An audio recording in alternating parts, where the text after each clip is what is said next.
Okay, so today we're going to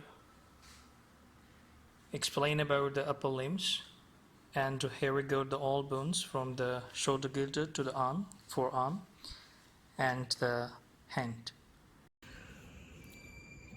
Okay guys, today we're going to talk about the upper limb bones, in which first of all we will talk about the shoulder girdle bone. We got the clavicle and the scapula. So first we will talk about the clavicle.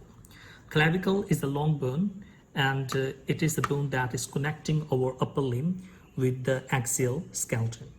It goes to the gently S shape. It goes the two ends. This gently S shape, the medial 2/3 is the convex forward. Lateral 1/3 is the concave forward. When we're talking about its borders, we got in the laterally superior and inferior surface, and anterior and the posterior border. We're talking about on the middle side, as it is the quadrangular somehow. So we got the four surface: anterior, posterior, superior, and the inferior surface, and respective four borders. Talking about the joint, the middle side, it is making the joint with the manubrium of sternum, that is a saddle-shaped synovial joint. Little side, we got here the joint that is making with the acromion process of the scapula. It is also synovial joint, a kind of plain joint. Let's talk about the attachment on the clavicle. The clavicle on the medial side, we got the capsule that is joining over there. We got here anteriorly pectoralis major muscle fiber joining over there. When we're talking about the downside here, we got here the costoclavicular ligament attaching over there. We got here the sternohyoid muscle, some fiber attaching there. We got here the sternocleidomastoid muscle fiber attaching over there. When we talk about in the middle inferiorly, this groove is attachment of the subclavius muscle. Coming to the lateral side, here we go to the joint, synovial joint, so synovial capsule is attaching over there. We got here downside the trapezoid line and the conoid tubercle, respectively attaching for the two ligament on this place, attaching the trapezoid ligament, and here on the tubercle we are having the attachment of the conoid ligament. These two ligaments collectively known as the coracoclavicular ligament. Attaching at the anterior portion here on the lateral side, we are having the deltoid muscle attachment there, and posterior superiorly here we got the attachment for the trapezius muscle. Thank you very much. Okay, so now we're going to talk about the second bone of our shoulder girdle, that is the triangular shaped bone. We call that scapula. Scapula is a large, flat, triangular shaped bone with the three angles, the three borders, two surfaces, and the three processes. So let me explain each angle one by one. So we got here the three angles. This is the superior angle, this is the inferior angle, and here we go to the lateral angle where we go to the glenoid cavity. We got the three borders: superior border, which is a little bit sharp and thin. We got the middle border, also sharp and thin, and the lateral border. And lateral border is a little bit thick due to the attachment of a lot of muscles here. We got the two surfaces. In the two surfaces, we got anteriorly. This one is facing toward the ribs, so we call that costal surface, also known as the anterior or the ventral surface. And the back side here, posteriorly, we got the posterior surface. And this surface is further divided into the two portions with the help of this spine. After a moment, we will talk about it. Now we are going here to the three processes. These three processes here, we got the spine of scapula, and when it detached from the scapula and going outward, then it changed the name into the acromion process, which is going to make the joint with the clavicle. Here we got the finger-like or the beak-like projection that we call that the coracoid process. So again, I will repeat the three processes: spine of scapula, acromion process, coracoid process. Thank you.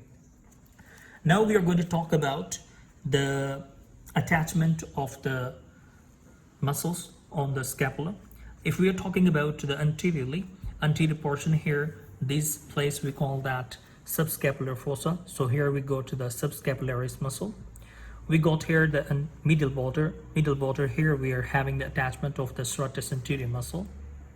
Let's go to the crocoid process. On the crocoid process, we got the attachment of the three muscles, and we got here the bicep brachii, short head. We got here the muscle attachment, we call that coracobrachialis muscle. We got here the muscle attachment from the thoracic cage, we call that pectoralis minor muscle.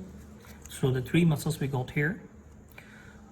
This is the glenoid cavity, and here we are having the glenohumeral joint, which is making with the head of the humerus.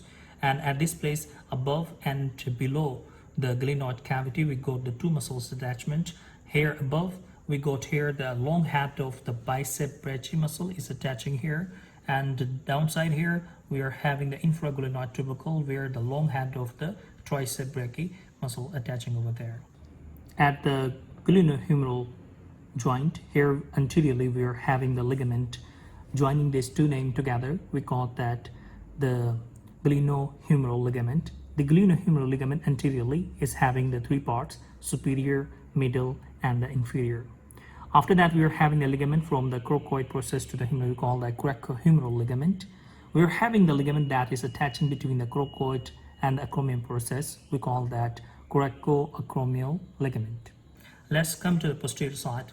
At the posterior side here, we got here the very prominent spine. Above this portion, the spine, we got here the attachment of the deltoid muscle here, and superiorly at this place, we are having the attachment of the trapezius muscle. Talking about the posterior side, at the posterior side, this posterior surface has been divided into the two fossas with the help of the spine. We call that a smaller one above, we call that supraspinatus fossa, and inferiorly we got here the infraspinatus fossa. So at the supraspinatus fossa, we got here the muscle attached that we call that supraspinatus. Here we got the infraspinatus. At the border here, we got the teres minor. Lower portion here, we go to the teres major. And here a little bit we got the latissimus dorsi. Let's come to the middle side here. Above this portion here, we got the muscle attachment. We call that the levator scapulae. Here we go to the rhomboid minor, and here we go the rhomboid major muscle attachment. Except these all attachment, we are also having here at the superior border a small notch, what we call that suprascapular notch. After the attachment of the ligament over there, it will change into the foramina. Here we are having the supraspinatus and infraspinatus communicating at this place. We call that spinoglenoid notch, and also known as the greater scapular notch. Thank you very much. Okay. I'll talk about the bone of the arm. It's known as the humerus. It is a long bone. It goes the two ends, proximal end and the distal end. So today we will talk about the proximal end of the humerus. Proximal end of the humerus, we got here the round shape ball that is actually the head of the humerus, which is making the ball and socket joint, also known as the glenohumeral joint, and the shoulder joint that is making with the glenoid cavity of the scapula. After that, we got here the anatomical neck. We got here the surgical neck. We got here the two tubercle, lesser and the greater tubercle. We got here intertubercle sulcus. We got here deltoid tuberosity. Let's talk about the attachment on the humerus proximally. At the proximal part, that here around the anatomical neck, we are having the attachment of the synovial capsule. On the lesser and the greater tubercle, we are having the attachment of the rotator cuff muscle respectively. Anteriorly, we got here on the lesser tubercle subscapularis muscle attachment. We got here from superior to inferior supraspinatus, infraspinatus, and the teres minor muscle attachment over there.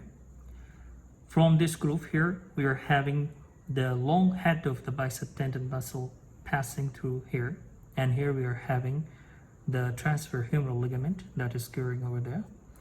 We got the three muscles attaching at this groove.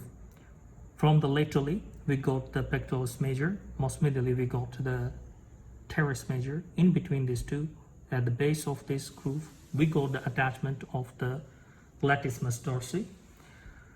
At the deltoid tuberosity, we are having the attachment of the deltoid muscle. On the middle side here, we are having the coracobrachialis muscle attachment over here. Thank you.